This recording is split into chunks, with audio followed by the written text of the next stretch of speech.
Hello everyone. Today we will continue our session number 5, computer operating system. Okay. So in last class I have completed taskbar.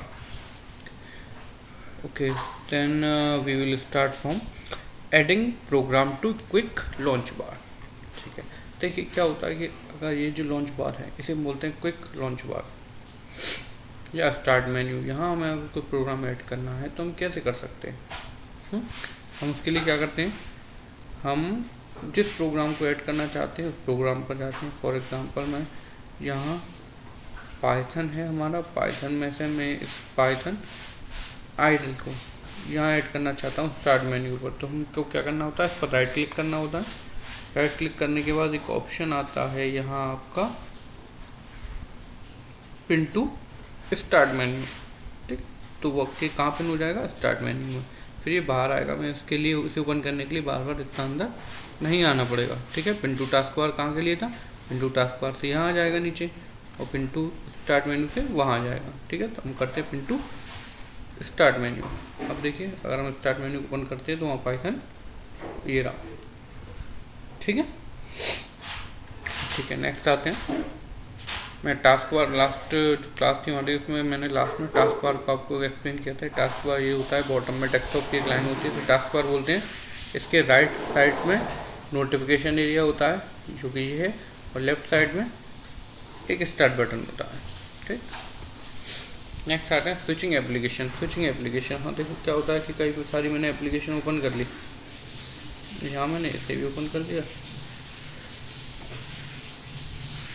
ठीक है, मैंने कई सारी application open किए।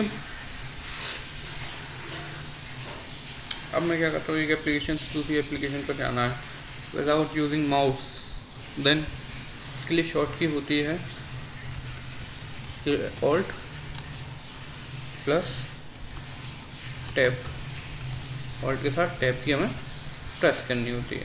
ठीक है, करके देखते हैं ऑल्ट के साथ टैब। ये देखिए जितने भी यहाँ नीचे ओपन है सारे शो हो रहे हैं। मैंने क्या ऑल्ट को प्रेस किया हुआ है और टैब जैसे ही प्रेस करता हूँ नेक्स्ट जो ओपन है वो शो करता है। एक्सेल चल रहा है, अगर पावर पॉइंट ऑन करना है तो मैं एक बार और टैब की प्रेस करूँगा ऑल्ट के साथ और छोड़ दूँगा की को। ये देखिए यहाँ पावर पॉइंट आ गया। ठीक है, ये देखिए।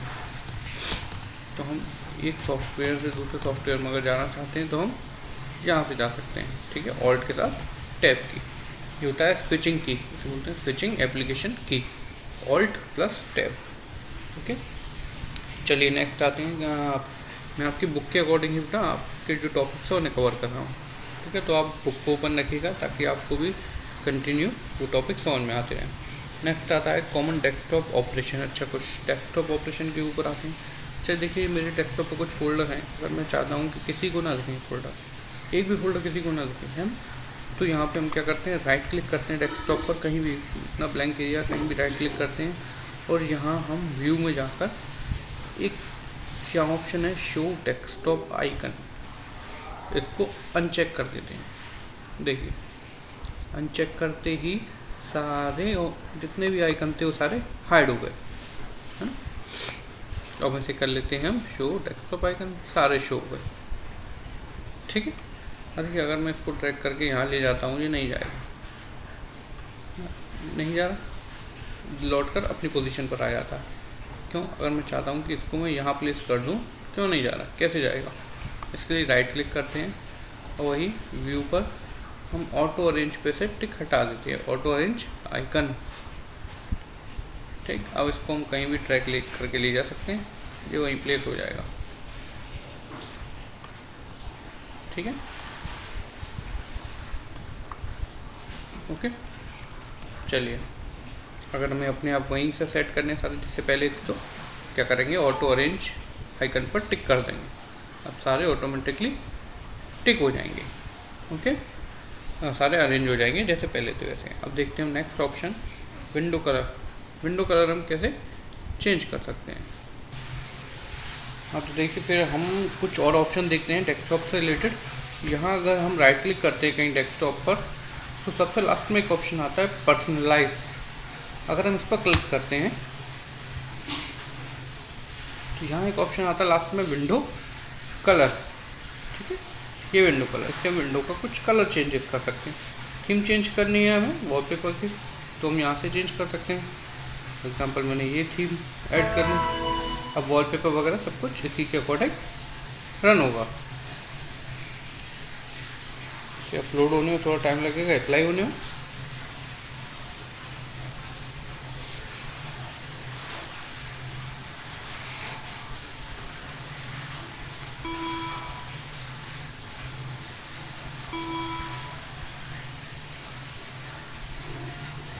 ये देखिए अप्लाई हो गई है।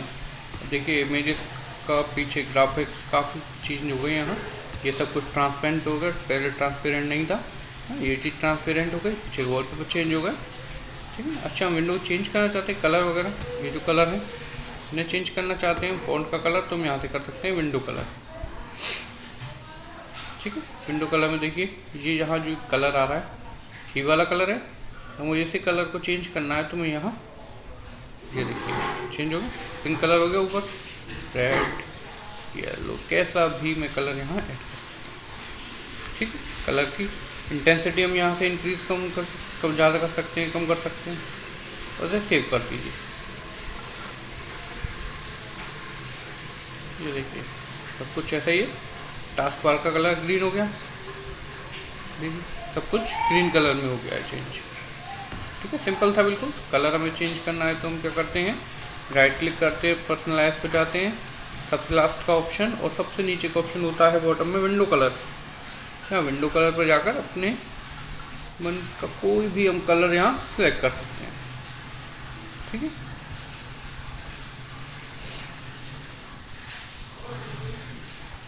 अगर मैं इस पर क्लिक करता हूँ इनेबल ट्रांसपेरेंसी, तो ये देखो जो ट्रांसपेरेंसी है ना, मेरे पीछे का बैकग्राउंड दिख रहा है वो दिखना बंद हो जाएगा, ये देखिए, ठीक है।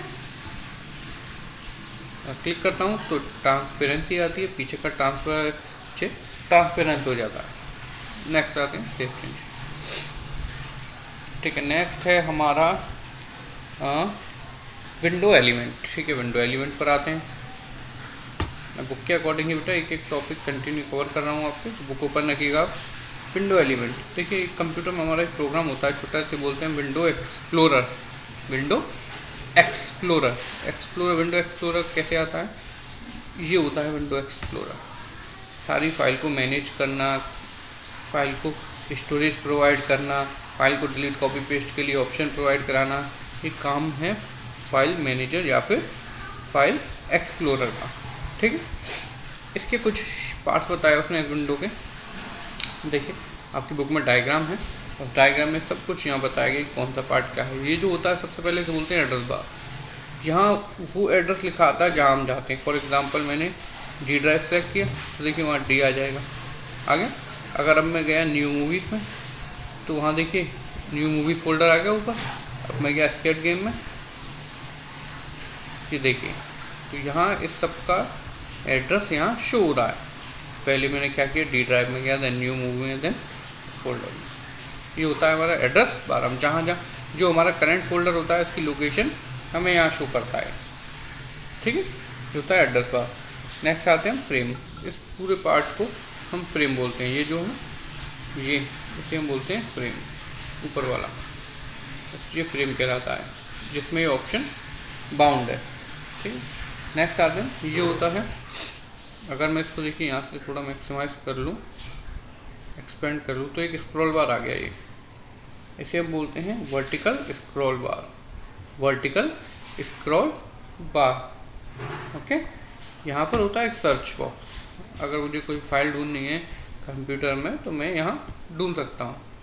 फॉर एग्जांपल मुझे सॉफ्टवेयर है सारे, इसमें मुझे वेब कैम ढूंढना था, ठीक है।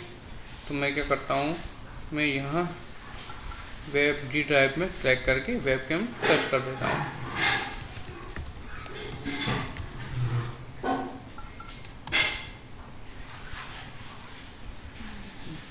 ये देखिए सर्च करेगा वेब कैम को, और वो सॉफ्टवेयर जहाँ भी होगा वेब कैम नाम से फाइल जो होगी, चाहे सॉफ्टवेयर है, चाहे आपकी डॉक फाइल है, चाहे वो एक्सेल है, हमें शो कर देगा। ये देखिए वेब कैम नाम का फोल्डर ने हमें शो कर दिया, ठीक है। चलिए नेक्स्ट आते हैं। नेक्स्ट होता है हमारा यहाँ क्लोज बटन। सिंपल, आपको पता है मिनिमाइज बटन होता है, then maximise and then close, minimise maximise and close. ठीक है।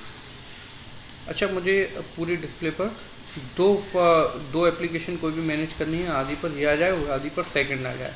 हाँ, तो हम कैसे करते हैं? फॉर एग्जांपल आदि पर मुझे पावर पॉइंट चाहिए और आदि पर ये, तो हम क्या करना होता है, कल मैंने बताया था आपको कि मैं इस वाली फाइल को ड्रैग करके वहाँ मूव करूँगा, तो ये देखिए हाफ पोर्शन इसने ऑटोमेटिकली कवर कर लिया। और अगर इसको भी मैं राइट हैंड साइड मूव करता हूँ तो देखिए इसने भी ऑटोमेटिकली, ठीक है। अगर मुझे फुल स्क्रीन पर लेना है तो मैं इसे लेकर ऊपर जाता हूँ, तो पहले हटाइए,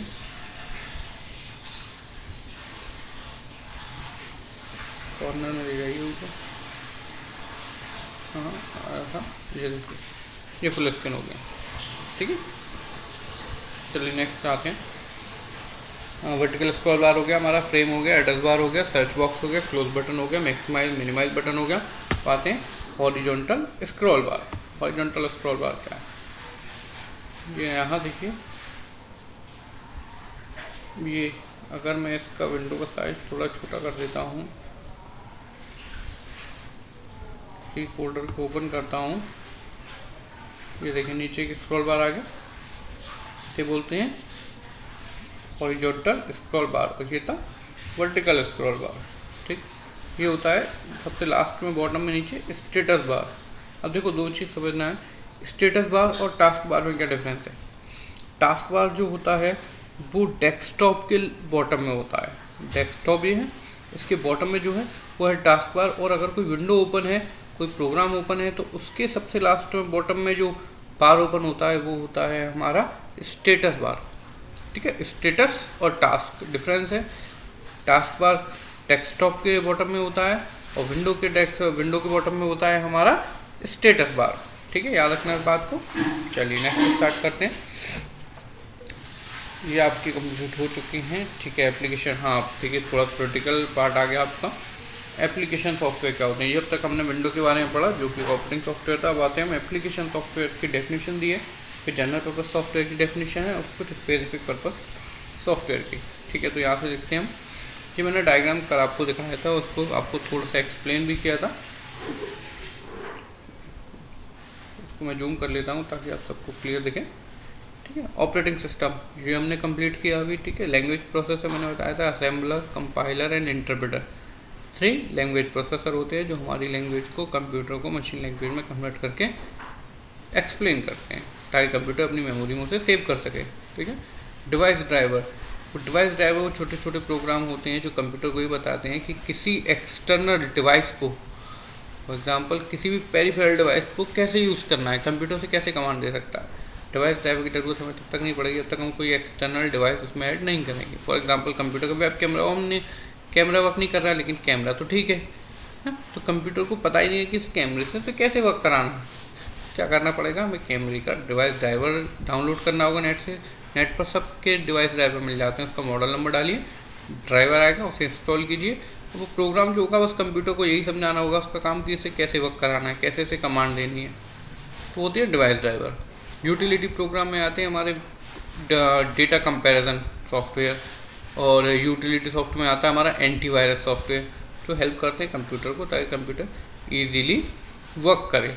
ठीक है, नेक्स्ट आते हैं हमारे एप्लीकेशन सॉफ्टवेयर, इसमें है जनरल पर्पस सॉफ्टवेयर। ठीक है, general purpose software application software की हमारे पास एक आई थिंक डेफिनेशन भी है। ठीक है, आते हैं हम ये, ठीक है आपकी बुक में यही दिया है, आपकी बुक का ही पेज है ये। Application software is a set of program develop by program in order to perform a specific task. ये दूसरी ब्रांच क्या थी, एक तो हमारी सिस्टम सॉफ्टवेयर थी, सेकंड थी एप्लीकेशन सॉफ्टवेयर।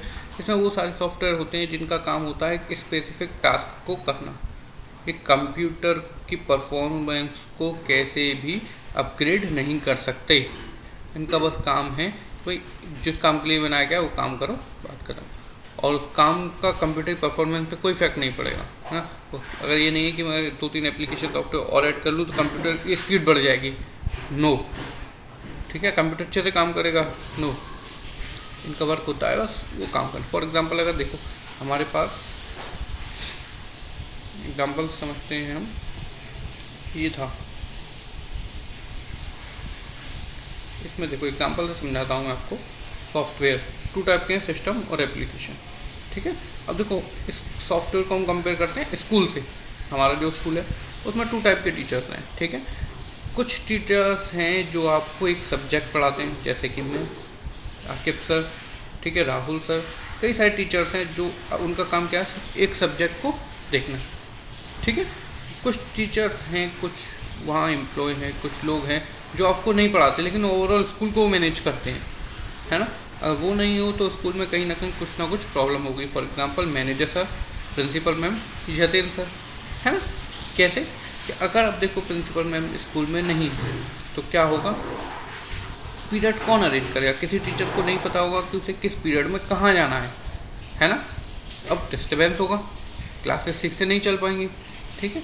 तो सिस्टम सॉफ्टवेयर को हम कंपेयर कर सकते हैं मैनेजमेंट से, जो कि सब मैनेज करते हैं कि कौन सी चीज़ कहाँ के सॉफ्टवेयर को कहाँ स्पेस देना है, ठीक है, कि ठीक से वर्क कर रहा है या नहीं, इसको मॉनिटर करना, ठीक है। तो स्कूल में जो एडमिन डिपार्टमेंट है उसे हम कंपेयर कर सकते हैं हमारे सिस्टम सॉफ्टवेयर से। अगर ये टेंशन ना हो तो आपको पता नहीं चलेगा कि आपकी स्टेटस क्या है। आपका मोबाइल नंबर चेंज कराना है तो वो नहीं हो पाएगा, कुछ चीज़ चेंज करानी है आपके डेटा में तो वो नहीं हो पाएगी, है ना। तो यही सारे प्रॉब्लम होंगी अगर सिस्टम सॉफ्टवेयर नहीं होगा तो कंप्यूटर ठीक से काम नहीं करेगा, ठीक है। लेकिन अगर कोई एप्लीकेशन सॉफ्टवेयर कंप्यूटर में नहीं है तो फॉर एग्जांपल कि स्कूल में अगर मैथ्स का टीचर नहीं है तो मैथ्स नहीं पढ़ेंगे, बाकी सब ठीक से होगा, स्कूल ठीक से लगेगा, डेली सारे पीरियड ठीक से लगेंगे, सारे सब्जेक्ट आप पढ़ेंगे, बस आप मैथ नहीं पढ़ पाएंगे, ठीक है ना। तो वो एप्लीकेशन सॉफ्टवेयर होता है, इसका सिर्फ एक काम है, वो कंप्यूटर की ओवरऑल परफॉर्मेंस के लिए रिस्पॉन्सिबल नहीं होता, ठीक है। चलिए आते हैं नेक्स्ट, हम यहाँ पर थे एप्लीकेशन सॉफ्टवेयर पर। एप्लीकेशन क्या है, एक एप्लीकेशन सॉफ्टवेयर कुछ प्रोग्राम का सेट होता है। जब कई प्रोग्राम मिलाकर बनते बेटा तो कई सारी लाइन्स होती हैं, स्टेटमेंट, उससे मिलकर कई सारी स्टेटमेंट को मिलाकर एक प्रोग्राम बनता है, और कई छोटे छोटे प्रोग्राम मिलकर एक सॉफ्टवेयर बनाते हैं। जैसे कि कई सारे वर्ड मिलकर एक सेंटेंस बनाते हैं, ठीक है, और कई सारे सेंटेंस मिलकर क्या बनाते हैं, एक पैराग्राफ। सेम वही वर्ड को कंपेयर कर सकते हैं इंस्ट्रक्शन से, लाइन को कंपेयर कर सकते हैं, पूरे सेंटेंस को कंपेयर कर सकते हैं प्रोग्राम से, और पूरे पैराग्राफ को कंपेयर करेंगे हम एप्लीकेशन सॉफ्टवेयर से, ठीक है। ये जो सॉफ्टवेयर है एप्लीकेशन सॉफ्टवेयर, इस प्रोग्राम का सेट होता है और इसे क्यों यूज़ किया जाता है, कोई भी स्पेसिफिक टास्क करने के लिए, ठीक है। फॉर एग्जांपल हम लेते हैं ये आपका जो सॉफ्टवेयर सबसे ओपन है विंडो फोटो व्यूअर, ये देखिए ये ओपन है विंडो फोटो व्यूअर। इसका क्या काम है, अगर ये नहीं होगा तो क्या होगा, कंप्यूटर ऑन नहीं होगा, क्या स्टार्ट नहीं होगा, स्लो हो जाए, नो, क्या होगा, तो ये नहीं होगा तो मैं ये इमेज नहीं देख पाऊँगा। इसका काम है बस इमेज को डेस्कटॉप पर शो करना, है ना। ये नहीं होगी तो मैं इमेज नहीं शो कर पाऊँगा, बस इतना ही होगा, और कुछ तो फर्क नहीं पड़ेगा। वीडियो तो चलेंगी, नेट तो चलेगा, प्रेजेंटेशन तो बनेगा, गेम तो बनेंगे, गेम चला सकता हूँ, बस क्या होगा, इमेज नहीं चला सकता। तो ये किसका एग्जांपल हो गया, एप्लीकेशन सॉफ्टवेयर, ठीक है। अब चलिए देखते हैं, अब ये एप्लीकेशन सॉफ्टवेयर को उसने 3 ब्रांचेस में कैटेगराइज किया है, जनरल पर्पस, स्पेसिफिक पर्पस और customise software. General purpose software वो होते हैं जो कोई भी यूज़ कर सकता है, किसी के लिए कोई बाउंडेशन नहीं है, वो नेट से डाउनलोड किए जा सकते हैं, कोई भी इसे यूज़ कर सकता है, ठीक है। जैसे कि होते हैं हमारे MS Word, Excel, PowerPoint, Access, ये सारे सॉफ्टवेयर, है ना। फोटोशॉप हो गया, कोई भी यूज़ कर सकता है अपने काम के लिए, जनरल पर्पस के लिए बनाया गया है। ये सॉफ्टवेयर जब बनाए जाते हैं तो कई लोगों की नीड को ध्यान में रख कर बनाए जाते हैं कि ज़्यादातर लोगों की नीड क्या है, क्या चाहते हैं वो इस सॉफ्टवेयर में, उसी के अकॉर्डिंग सॉफ्टवेयर डेवलप किया जाता है। तो इसे बोलते हैं जनरल पर्पस के लिए बनाया गया है ये सॉफ्टवेयर, ठीक है। For example word processing, spreadsheet software, presentation software, database management software, graphic software, desktop publishing software, Corel Draw, Photoshop, ये सारी चीज़ें किस में आती हैं, जनरल पर्पस में। इसे कोई भी यूज़ कर सकता है, किसी के लिए कोई बाउंडेशन नहीं है, अगर उसे ये काम है नेट से डाउनलोड करें और यूज़ करें, ठीक है। तो ये आ जाते हैं जनरल पर्पस सॉफ्टवेयर में, ठीक है। सेकेंड आता है स्पेसिफिक पर्पस एप्लीकेशन सॉफ्टवेयर। ये वो पर्पस सॉफ्टवेयर होते हैं जो स्पेशली किसी के लिए डिज़ाइन किए जाते हैं, ठीक है। फॉर एग्जांपल है आपका बिलिंग सॉफ्टवेयर, नेट से हम बिलिंग सॉफ्टवेयर डाउनलोड कर सकते हैं, ठीक है। अब बिलिंग सॉफ्टवेयर को आपको क्या काम उसका कोई काम नहीं है ना। तो वो कौन यूज़ करेगा? सिर्फ जो बिल वगैरह जनरेट करता है कंप्यूटर पर वो यूज़ करेगा, आपके कंप्यूटर में उसका कोई काम नहीं है।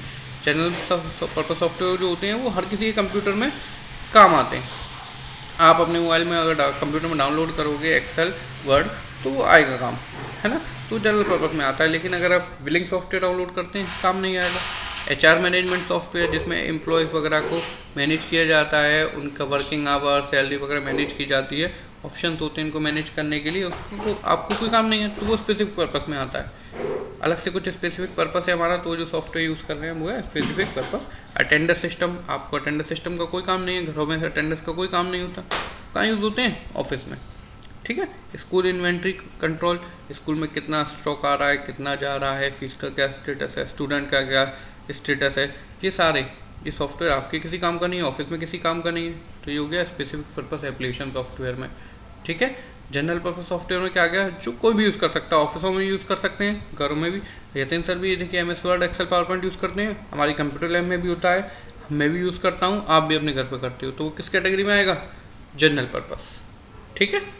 नेक्स्ट आते हैं कस्टमाइज सॉफ्टवेयर। कस्टमाइज सॉफ्टवेयर वो होते हैं जो कस्टमर अपनी नीड के अकॉर्डिंग, अपनी रिक्वायरमेंट के अकॉर्डिंग स्पेशली ऑर्डर देकर बनवाते हैं, और ये सिर्फ वही यूज़ करेगा कस्टमर जिसके लिए बना है, उसे और कोई यूज़ नहीं कर सकता। फॉर एग्ज़ाम्पल अगर मैं कुछ अपना कोई नया बिजनेस ओपन करता हूँ, मैं चाहता हूँ कि मुझे कुछ ऐसे ऐसे ऑप्शन चाहिए कि यहाँ ऑप्शन आए बिल, क्लिक करूँ तो बिल जनरेट हो जाए, यहाँ क्लिक करूँ तो प्राइस जनरेट हो जाए, तो मेरी नीड के अकॉर्डिंग सॉफ्टवेयर होना चाहिए, है ना।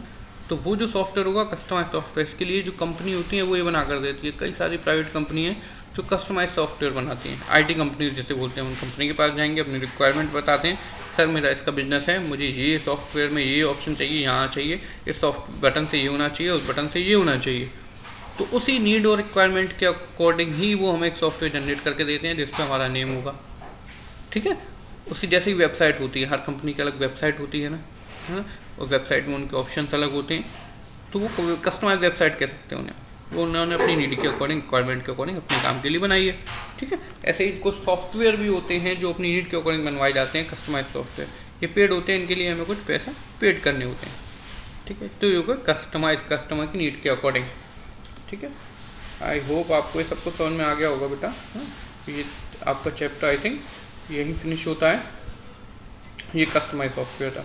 ये देखिए स्पेसिफिक पर्पस में आपको मैंने बताया HR मैनेजमेंट, पेरोल सैलरी के लिए, billing system, school inventory system, attendance system, reservation system, है ना, कहाँ है? स्पेसिफिक पर्पस में। और जनरल पर्पस में कौन से थे? Word processing, electronic database, graphic, Photoshop, Corel Draw, ये सारी चीज़ें, ठीक है। थैंक यू वेरी मच बेटा, आपको उसकी एक्सरसाइज वो करनी होगी अभी, ठीक है, वो ग्रुप में डिस्कस कर लेंगे हम।